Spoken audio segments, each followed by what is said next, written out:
जय हिंद दोस्तों। दोस्तों, वेदांत सक्सेना नाम है हमारा और आप देखना शुरू कर चुके हैं वक्त की आवाज़ चैनल। दोस्तों, आज हमारा काफिला आ पहुंचा है काका भाई साहब, जिनका पूरा नाम है हरविंदर सिंह ढल। काका भाई साहब मानक भवन व्यापार संघ के अध्यक्ष हैं और सोशल एक्टिविटीज़ के अंदर उनका बहुत बड़ा नाम है। व्यापारियों के चहेते काका भाई साहब का आज हम इंटरव्यू लेने आए हैं। सर, नमस्कार सर। सर, एक बार जो लोग कोटा बूंदी लोकसभा क्षेत्र से बाहर के जो लोग हैं, जो आप तक नहीं पहुंच पाए, आप उनको अपना परिचय दीजिए अपने कबल मुख से। काका हरविंदर सिंह, अध्यक्ष मानक भवन व्यापार संघ कोटा। मेरा जो बिजनेस है, कार बाजार का बिजनेस है। 40 साल से करीब काका कार बाजार के नाम से मैं यहाँ गुमानपुरा में काका कम्प्लेक्स में बिजनेस कर रहा हूँ। सभी तरह की जो भी गाड़ियाँ हैं, अच्छी से अच्छी गाड़ी, अच्छी से अच्छी कम किलोमीटर चली हुई गाड़ी और जितनी भी अच्छी क्वालिटी की गाड़ी हम दे सकें वो हम लोगों को प्रोवाइड कराते हैं।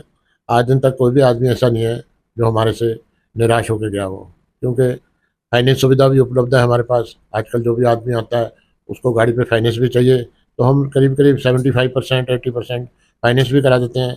और हमारे पास कोई भी गाड़ी, जितनी भी गाड़ियाँ हम सेल करते हैं, कोई एक्सीडेंट नहीं होती, हमारी गारंटी होती है। कोई उसका किलोमीटर डाउन नहीं करा होता, इस बात की भी हमारी गारंटी होती है। रीज़नेबल प्राइस है और जब भी आज 40-45 साल से हमारा ये कारोबार चल रहा है। बाकी व्यापार संघ की गतिविधियाँ तो चलती रहती हैं। हमारा जो मानिक भवन व्यापार संघ है, ये भी कोटा में एक नंबर 1 पे सफाई में आ चुका है। इसी तरीके से ब्लड डोनेशन का भी करते रहते हैं। जैसे आज है, आज के दिन भी हमने ठंडे पानी की छबील, ठंडा पानी, शरबत, गर्मी का मौसम है तो नींबू पानी, सब सुबह से ही अरेंजमेंट चल रहा है। और आने वाले जितने भी गर्मी के दिन हैं, रोज़ाना ही यहाँ ठंडे पानी का इंतज़ाम करा हुआ है और रोज़ाना ही चलता रहेगा। चलिए सर, बहुत अच्छा लगा। एक बड़े व्यापारी होने के नाते आप सोशल कॉज भी कर रहे हैं, जो गरीब लोग हैं, जो नीडी लोग हैं, उनके लिए। और निरंतर हम ये देखते आ रहे हैं कि जिस तरह से आप ब्लड डोनेशन कैंप लगाते हैं, गरीबों के अंदर चप्पल बांटना है या जो चिड़ियाओं के लिए परगंडे लगाना हो, और इस तरह से बहुत सारे अच्छे अच्छे काम आप करते आ रहे हैं कोटा की जनता के लिए। सर, मैं आपसे ये जानना चाहूँगा कि आपके कारखाने के अंदर, आपके कार बाज़ार के अंदर बहुत सारी गाड़ियाँ खड़ी हुई हैं। क्या किसी लोअर मिडिल क्लास आदमी के लिए आपके पास कोई गाड़ी है? सभी प्रकार की गाड़ियाँ हैं हमारे पास। 3 लाख की भी है, 2.5 लाख की भी है, 5 लाख की भी है, 10 लाख की भी है। और फिर किसी का बजट, मान लो मेरे पास 5 लाख की गाड़ी है, आप गाड़ी लेने आए तो उसको आपको लाख 1.5 लाख रुपया देना है। बाकी फाइनेंस सुविधा है हमारे पास। और फाइनेंस सुविधा भी HDFC bank, ICICI bank, axis bank, सब जो कम इंटरेस्ट वाले बैंक है ना, उनके थ्रू ही फाइनेंस कराते हैं हम। और करीब करीब सभी को फाइनेंस गाड़ी हो ही जाती है। इस सुविधा से क्या है, सारे जो इंश्योरेंस है वो भी करवा देते हैं। पार्टी को नाम गाड़ी ट्रांसफ़र करा के ही बेचते हैं। जैसे आज कोई मेरे पास कोई गाड़ी पार्क करके गया यहाँ पे, तो उसकी गाड़ी क्या है, हम ट्रांसफ़र करा के ही सामने वाले को हैंड ओवर करते हैं। जैसे कोई मान लो आज ए पार्टी की गाड़ी मेरे पास खड़ी है, वो मैंने बी पार्टी को सेल कर दी, लेकिन ए पार्टी की गाड़ी बी पार्टी को नाम ट्रांसफ़र करा के ही सेल करते हैं। नहीं तो अदरवाइज़ क्या है, आजकल बहुत सारी कंप्लेंट्स आ जाती हैं, कोई पार्टी ट्रांसफ़र कराए नहीं कराए, तो जो ए पार्टी होती है उसके लिए परेशानी खड़ी हो जाती है।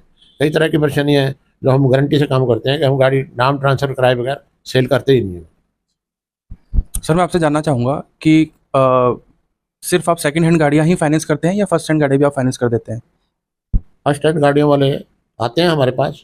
जैसे आज आपके पास कोई सेकंड हैंड गाड़ी है, 2020 मॉडल है, आप नई गाड़ी लेना चाहते हो, तो हम आपको नई गाड़ी प्रोवाइड करा देते हैं, उससे फाइनेंस भी करवा देते हैं और आपकी गाड़ी भी सेल कर देते हैं।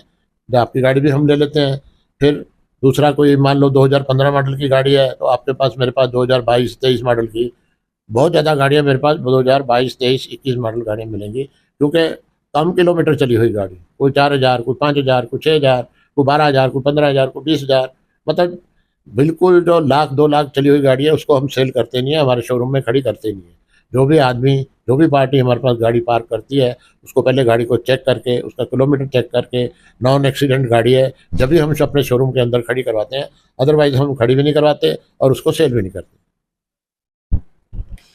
सर, मैं आपसे जानना चाहूँगा कि जो आपका मानक भवन व्यापार संघ है, इसमें आप कितने सालों से अध्यक्ष बने हैं?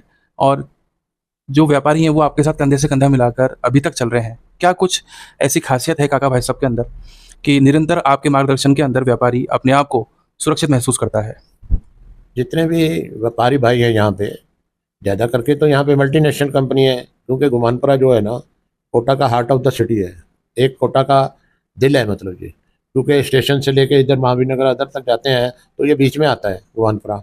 तो यहाँ पे जितनी भी मल्टीनेशनल कंपनी है, लाइफस्टाइल है, और आपका ये लिवाइस वाला है, या और वुडलैंड है, या एरो है, या जॉनसन है, जो भी मतलब जितनी भी मल्टीनेशनल कंपनी है सब हमारे रोड पे ही है, इसी रोड पे। और जितने भी व्यापारी हैं, जितने भी परचेजर हैं, सबको हमारे बाजार में आना ही पड़ता है। इसलिए व्यापारी जो हैं वो इतने अच्छे हैं, इतने अच्छे हैं कि किसी को भी मैंने आज दिन तक कोई यहाँ पे डिस्प्यूट, कोई लड़ाई झगड़ा फसाद कुछ भी नहीं देखा। सब मिलके चलते हैं और मिलके ही सारे कारोबार सारों काम करते हैं। किसी से किसी को कोई शिकायत नहीं है, ना मेरे को व्यापारियों से शिकायत है, ना व्यापारियों को मेरे से शिकायत है। इसीलिए मैं रेगुलर 30-35 साल से अध्यक्ष चला आ रहा हूँ। कोई भी मामला बाई चांस व्यापारियों का हमारा होता है, किसी को भी गिला शिकवा मान लो, या किसी के ऊपर कोई किराए का मैटर है, या कोई कोरोना में किराए का मैटर है, ऐसे मैटर आते हैं तो हम लोग सब अपने आप ही बैठ के आपस में ही इनको क्लियर कर लेते हैं। कोई ऐसी प्रॉब्लम नहीं है ये आज दिन तक भी, और ना ही मेरा ख्याल आगे से कभी आएगी। सर अभी व्यापार कैसा चल रहा है आपका? व्यापार में तो देखो अभी सभी का ही डाउन है। एक तो इलेक्शन पीरियड है, दूसरा फिर गर्मी भी बहुत है, तीसरा सबको पता ही है कि मार्केट में जो ऑनलाइन कंपनियां आ गई हैं इसकी वजह से बहुत स्लम्प है। अच्छा, ये जो ऑनलाइन कंपनीज हैं car देखो.com और इस तरह की जो बहुत अच्छी कंपनीज हैं और अच्छे लेवल पे काम कर रही है, मल्टीनेशनल कंपनीज के अंदर आती हैं, जिसके अंदर जो एक बंदा है अगर वो घर बैठे उसको कार लेनी है तो उसकी वो ऐप के अंदर वो पूरा उसका कैलकुलेशन आ जाता है कि वो अगर इतनी डाउन पेमेंट देगा तो इतने इंटरेस्ट पे इतने साल के लिए उसको लोन मिल जाएगा। तो कहीं ना कहीं इसका क्या आप इम्पैक्ट देखते हैं जो ग्राउंड लेवल पे जो आप जैसे अच्छे फाइनेंसर्स हैं उनके बिजनेस पे क्या इम्पैक्ट रहता है इसका? हम फाइनेंसर नहीं है, हम भी गाड़ियाँ बैंकों से फाइनेंस कराते हैं, हमारे पास डीएसएसिप है। दूसरा क्या है, जैसे कार 24 है या और कार देखो है, ये लोगों को गाड़ियाँ प्रोवाइड कराते हैं। हमारे भी इनसे लिंक है, इनके भी हमारे से लिंक है। और हम भी जैसे आज आपको गाड़ी लेनी है तो आपको गाड़ी की सुविधा चाहिए कि घर तक भी हम आपको गाड़ी दिखा सकते हैं, गाड़ी के फ़ोटो भेज देते हैं, गाड़ी ऑनलाइन सारी चेक हो जाती है। गाड़ी की जो भी रिपोर्ट है, आज मेरे पास जो आदमी जोधपुर से बैठा है वो जोधपुर से बैठा बैठा भी मेरे पास गाड़ी खरीदता है। फर्स्ट टाइम आएगा तो थोड़ा उसको होगा ही भाई हम गाड़ी चेक करें, अदरवाइज जो एक बार मेरे से गाड़ी ले चुका है उसको तो दोबारा चेक करने की जरूरत ही नहीं। उसको पता है कि काका जी के यहाँ जो भी बात होएगी बिल्कुल एक्चुअल डील होएगी। हम उसको बोलेंगे कि गाड़ी 35,000 चली है तो 35,000 ही होएगी, और हम कहेंगे नॉन एक्सीडेंट गाड़ी है तो नॉन एक्सीडेंट गाड़ी ही मिलेगी। क्योंकि इसलिए जयपुर, जोधपुर, अजमेर, गंगानगर सभी जगह 40-45 साल हो गए आज इस काम में हमारे को। पहले तो मैं काम करता था, आजकल मेरे बच्चे भी करते हैं, तो कोई ऐसी कंप्लेंट नहीं है अभी तक, तो कोई ना हमारे को परेशानी है। तो गुमानपुरा में हमारा शुरू से 40 साल से गुमानपुरा में ही बिजनेस चल रहा है। 148 काका कम्प्लेक्स गुमानपुरा, यहाँ ही हम इस काम को करते हैं और यहाँ ही चलता है। सर जैसे कि आपने बताया कि आप पिछले 30-40 साल से इस कार बाज़ार के काम में कार्यरत हैं और निरंतर आप अब नई नई जो जनरेशन आ रही है इस बिज़नेस के अंदर, आपके जो बच्चे हैं, जो सुपुत्र हैं, वो भी इस बिज़नेस को जॉइन कर चुके हैं। तो क्या कुछ आपने अंतर देखा अपने दौर में और अब आजकल का जो दौर है, इसमें कितना कॉम्पिटिशन बदला? भाई मेरा दौर तो एम्बेसडर फिएट और विजय सुपर स्कूटर और जावा मोटरसाइकिल। अब इनके जो दौर है, इनके दौर में तो 1-1, 1.5 करोड़ रुपए की गाड़ियां हैं। इस दौर को ये ज़्यादा समझते हैं, मैं कम समझता हूँ। तो आप आपके दौर के अंदर एक पहले तो सेकंड हैंड कार खरीदना, उसका काम करवाना, फिर फाइनेंस के लिए बैंक ढूंढना, फिर पार्टी को उसके लिए कन्विंस करना कि भाई उसके बजट के हिसाब से मैं इसको फाइनेंस कर सकता हूँ, नहीं कर सकता। फाइल वर्क और मैनुअल वर्क काफ़ी हुआ करता था। अब आजकल सब कुछ ऑनलाइन हो गया, आप आधार कार्ड लेते हैं, पूरा आपका जो रिकॉर्ड है, सिविल स्कोर है, वो आ जाता है। तो अब काम काफ़ी आसान हो गया या आज भी आप मैनुअल काम करने में विश्वास रखते हैं? पहले तो क्या है, हमारे को कोई फाइनेंसर नज़र आता ही नहीं था।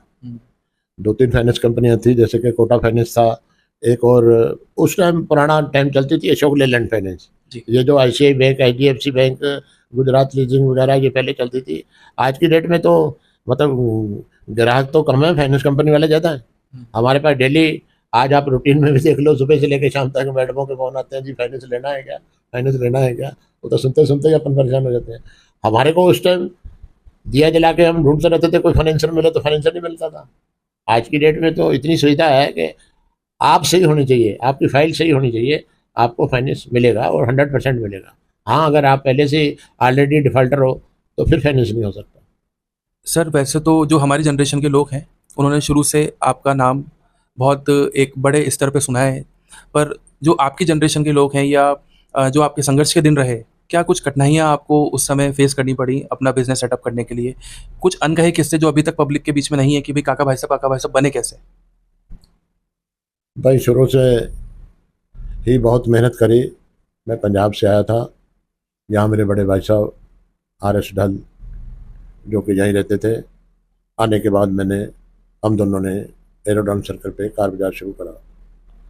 उसके बाद धीरे धीरे धीरे धीरे धीरे भाई साहब ने कहा, बेटा अब तो भी ट्रेंड हो गया है तो आप अपना काम खुद संभालो। तो मैंने भी धीरे धीरे अपना काम यहाँ पे गुमानपुरा में शुरू करा। जब से लेके अभी तक अब जो भी आदमी है जो जीरो से स्टैंड होएगा उसको संघर्ष तो करना ही पड़ेगा।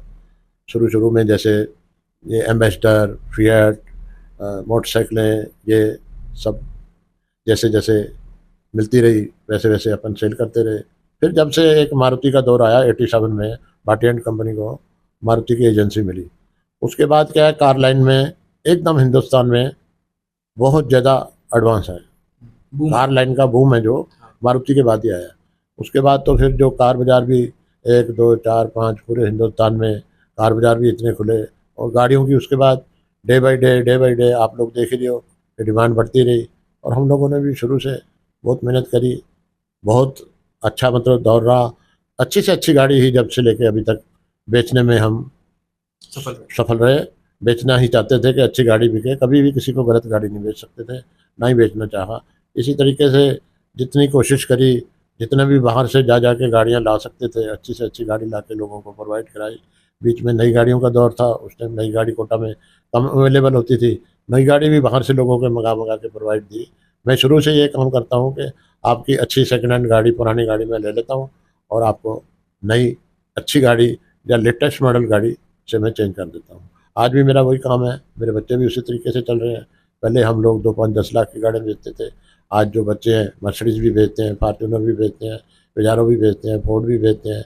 मतलब जो भी लग्जरी गाड़ियाँ हैं, आज लग्जरी गाड़ियों का मार्केट चल रहा है। तो जितना भी ज़्यादा से ज़्यादा अच्छी से अच्छी गाड़ी हम कोटा की पब्लिक को प्रोवाइड करा सकते हैं।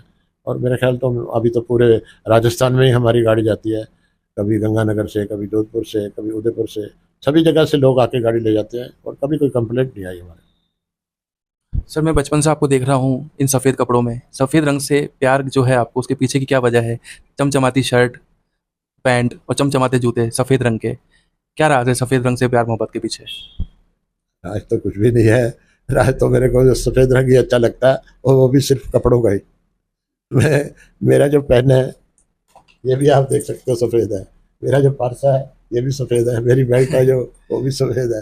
लेकिन नेचुरली कुदरती मेरे को आज 25-30 साल हो गए, बस एक दिन मन में आया कि मेरे को सफ़ेद कपड़े ही पहनने हैं, तो मैंने जब से लेके अभी तक सफ़ेद कपड़े ही पहने हैं और सफ़ेद ही पहनूंगा। वो होता है सर, और सफ़ेद रंग को तो पीस का प्रतीक भी माना जाता है, शांति का प्रतीक माना जाता है। और जिस तरह का आपका व्यक्तित्व है, बहुत ही ठंडे दिमाग और शांति प्रिय। मेरा मन भी खुश होता है सफ़ेद कपड़े पहन के। उसी तरीके से उनको मेंटेन करना तो बहुत भारी है, क्योंकि घर वाले भी परेशान हो जाते हैं, रोज आप कपड़े से करके आ जाते हैं। बहुत बहुत धन्यवाद हमसे जुड़ने के लिए, और हम आपके उज्जवल भविष्य और अच्छे स्वास्थ्य की कामना करते हैं। वक्त की आवाज़ चैनल के साथ जुड़ने के लिए बहुत बहुत धन्यवाद। Thank you.